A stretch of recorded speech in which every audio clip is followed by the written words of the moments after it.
बहुत अच्छा लगा जब स्वामी जी जो है मोहम्मद सल्लल्लाहु अलैहि वसल्लम के बारे में रिसर्च करते हुए बहुत हाई लेवल बात जो है बहुत आसानी तरीके से रखते थे। मैं उनको ये पूछना चाहूंगा, ये चेंजेस कैसा शुरू हुआ आपके अंदर? यानी आप पहले एकदम ऑपोजिट थे, वो जो किताब पहले जो किताब लिखे टोटली एंटी इस्लामिक था, बाद में अभी जो है आप एकदम पॉजिटिव अंदाज में, ब्यूटीफुल अंदाज में, बहुत सारे मौलवी भी आपको मैच नहीं कर सकते। पूरे मौलवी करके नहीं बोलता, बहुत सारे यानी उलमा में भी हर आदमी के पास जो है वो जो बोलने का तरीका जो है हर आदमी के पास नहीं हो सकता। तो उस अंदाज में आप जो बोल रहे हैं बहुत डीप स्टडी करते हुए आप लोगों के सामने आ रहे हैं, तो what is the transition phase, कैसा हुआ? ओम पूर्णमदः पूर्णमिदं पूर्णात् पूर्णमुदच्यते पूर्णस्य पूर्णमादाय पूर्णमेवावशिष्यते ओम शांति शांति शांति। एक अखबार निकलता है उत्तरी भारत में, दैनिक जागरण, बहुत मशहूर, सबसे ज़्यादा पाठक हैं उसके। उसमें एक लेख छपा था, दंगे क्यों होते। बल्लाज मधोक, जो बुजुर्ग लोग हैं उनको जानते होंगे बल्लाज मधोक को, उन्होंने एक लेख लिखा था और कुरान मजीद की कुछ आयतें दी थी। तो वो आयतें देखने के लिए कि क्या वास्तव में सही है कि नहीं, मैं इलाहाबाद में एक दुकान में गया और मौलाना फतेह मोहम्मद खान साहिब जालंधरी और मौलाना अब्दुल पारिक साहब की हिंदी का अनुवाद ले आया और उसमें हमने देखा तो वो कुरान मजीद की वो आयत वैसे ही मौजूद थी। तो मुझे लगा कि ये बात सही है और मैंने किताब लिखी इस्लामिक आतंकवाद का इतिहास। बाला साहब ठाकरे को बहुत पसंद आई, उन्होंने उसका अंग्रेजी ट्रांसलेशन कराया, the history of Islamic terrorism के नाम से। बाद में एक सज्जन ने, अब मैं वहाँ आ रहा हूँ कि मेरा सोच कैसे बदला। मुंबई के एक व्यापारी ने मुझसे कहा कि स्वामी जी आप जो काम कर रहे हो उसमें फंड की जरूरत है, फंड आपको नहीं मिल रहे, आप ऐसा करिए किताब इस्लाम पर लिखिए अमेरिका के लिए कि वास्तव में इस्लाम से अमेरिका को खतरा, तो आपको अच्छा खासा आपको वहाँ से रॉयल्टी मिलेगी, आपके सारे काम चल जाएंगे। लेकिन वो बड़ी किताब होनी चाहिए। उसको लिखने के लिए मैंने हजरत मोहम्मद सल्लल्लाहु अलैहि वसल्लम की जीवनी पढ़ी। जब जीवनी पढ़ी तो जो कुरान मजीद की आयतों को मैंने आतंकवाद से जोड़ा था कि इन आयतों की वजह से आतंकवादी बनते हैं, लेकिन जीवनी पढ़ने के बाद मुझे लगा कि ये आयतें आतंकवाद को रोकने के लिए हैं, आतंकवादियों को। सुभान अल्लाह। क्योंकि उनमें जो युद्ध का आदेश था वो आतंकवाद और आतंकवादियों के विरुद्ध था। तो मुझे लगा कि मुझसे बहुत बड़ी गलती हो गई, एक धर्माचार्य से ऐसी गलती नहीं होनी चाहिए। और वो गलती क्यों हुई? वो गलती का जिम्मेदार मैं नहीं था, उस गलती का जिम्मेदार अनुवाद करने वाला, जिसने ये नहीं बताया कि आयत का मतलब कैसे समझे। किसी भी हम यहाँ जो गैर मुस्लिम भाई होंगे उनको मैं बताऊं कि आयत का मतलब समझने के लिए जरूरी है कि आयत क्यों और किन परिस्थितियों में आई, ये जब जानेंगे तभी सही अर्थ मालूम होगा। तो ये जानने के बाद मैंने एक दूसरी किताब लिखी, इस्लाम आतंक या आदर्श, यानी इस्लाम में आतंक नहीं, आदर्श ही आदर्श है। और इसका हम दूसरा उदाहरण और हम दे रहे हैं क्योंकि हमने एक दूसरी किताब भी लिखी है। एक बार मैं जा रहा था, अभी थोड़े दिन की बात है, तो एक सज्जन से मेरी बातचीत होने लगी। मैंने कहा इस्लाम में आतंकवाद है ही नहीं। तो उन्होंने क्या किया, अपने मोबाइल में दिखाया एक इंटरनेट से कि आज से 100 साल पहले ब्रिटिश पार्लियामेंट में एक भूतपूर्व जो प्रधानमंत्री विलियम ग्लैडस्टोन थे, उन्होंने कुरान मजीद को लहराते हुए उसके बारे में कुछ नेगेटिव चीजें कही थी।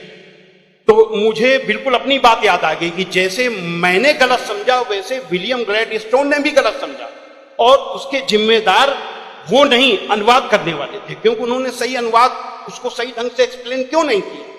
तो मुझे लगा कि अब इस पर भी एक किताब लिखने की जरूरत है। तो मैंने एक दूसरी किताब लिखी है, कुरान जीने की कला। वो अंग्रेजी हिंदी में है, वो छप चुकी है जामिया नगर में, जो जमात इस्लामी के मरकज से छपी है। अंग्रेजी में इस्लाम एंड आर्ट ऑफ लिविंग के नाम से अंग्रेजी में भी छपे। अब इन सारी चीजों जो मैंने इस्लाम को देखा, कुरान को देखा, उसके हिसाब से मैं एक छोटे से निष्कर्ष पे पहुंचा कि इंसान में इंसानियत लाने के तरीके का नाम इस्लाम है। सुभान अल्लाह। और ये जुमला नहीं है, ये जुमलेबाजी नहीं है कि मैं अपने तरफ से मैंने कोई एक मुहावरा कह दिया, एक जुमला फेंक दिया। ये बात दलील के साथ मैं बताऊंगा, और मैंने दलील के साथ देखा है। ये इंसानियत के दुश्मन है, काम, क्रोध, मद, लोभ, मोह, ये दुश्मन है। और कुरान मजीद में इन सब के लिए बहुत ही बड़ी बुराई बताया गया है और रोक लगाई गई है। पहले एक चीज हम काम को ले लेते हैं। काम यानी कि किसी भी महिला को, किसी भी औरत को अपनी बीबी को छोड़ करके और दुनिया की जितनी महिलाएं हैं उनको अपनी मां, बहन, बेटी समझना, ये कुरान में बहुत ही सख्ती से पालन करने के लिए कहा गया है।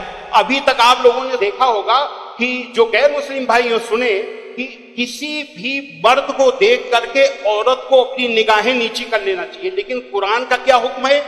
कुरान के सूरा 24 आयत नंबर 30 में है, ऐ मोहम्मद मोमिनों से कह दो कि वे अपनी गैर जो भी महिलाएं हैं जो उनको देख करके अपनी निगाहें नीची रखा करें और अपनी शर्मगाहों की हिफाजत करें। यानी जब सुभान अल्लाह, मर्द जब अपनी पत्नी के सिवा किसी को देखे तो आंख न मिलाए उससे, अपनी निगाहें नीची कर ले और मर्यादा में रहे।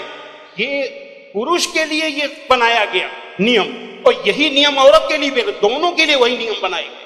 ये नहीं कि केवल औरत के लिए। कहते हैं कि इस्लाम में औरत को दबाया जाता है, लेकिन मर्द के लिए कितना सख्ती से नियम बनाया गया। तो ये काम के लिए कितनी सख्ती की गई। क्रोध, गुस्सा के लिए सबसे पहले गुस्सा का तरीका इस्लाम में इतना आसान बताया गया कि देख करके मैं सबसे ज्यादा प्रभावित हुआ। कहा जाता है अगर गुस्सा अगर किसी का रुक जाए तो वो पूरा संत बन गया, साधु बन गया। और कितना बढ़िया तरीका इस्लाम में बताया गया, कुरान में बताया गया है कि माफ कर दो, किसी के गुनाहों को माफ कर दो, और जब माफ कर दो तो गुस्सा खत्म। और सबसे पहले ये हुक्म दिया गया पैगंबर को। सूरा 7 आयत नंबर 199 में हुक्म आया कि ऐ मोहम्मद माफी का तरीका अपनाओ और भलाई का हुक्म देते रहो और अज्ञानियों से किनारा करो। सबसे पहला माफी का हुक्म अगर आया तो अपने पैगंबर के लिए आया। और ऐसे लोगों को क्या कहा गया? सूरा 3 आयत नंबर 134 में अल्लाह का हुक्म है कि जो लोग तंगी और खुशहाली की हर हालत में अच्छे से अच्छा काम करते हैं और गुस्से को रोकते हैं और लोगों के गुनाहों को माफ करते हैं, तो अल्लाह ऐसे लोगों को पसंद करता है जो ऐसे अच्छा से अच्छा काम करते हैं। हजरत मोहम्मद सल्लल्लाहु अलैहि वसल्लम पर कुरान उतरने के बाद आपके दिल में उतर गई, दिल में उतरने के बाद आपके कर्मों में उतर गई। आपके एक एक कर्म कुरान में अल्लाह के हुक्म के अनुसार हुआ करते थे। आपने पहले खुद अपने आचरण में लिया, अपने अखलाक में लिया, तब दूसरों को बताया।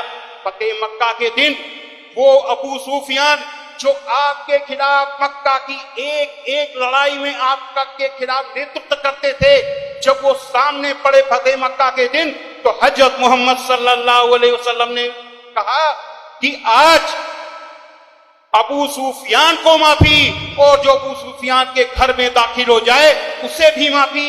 आज जो अपने घर के दरवाजे बंद कर ले उसे माफी, जो मस्जिद में चला जाए उसे भी माफी। अब आप सोचिए, जिस मक्का में कदम कदम पे आपका विरोध था, कदम कदम पे आपके रास्ते पे रोड़े अटकाए गए, और जो 10,000 लोगों की फौज के साथ आप जब पहुंचे तो किसकी हिम्मत थी कि सामने होता? सारे के सारे लोग छिप गए।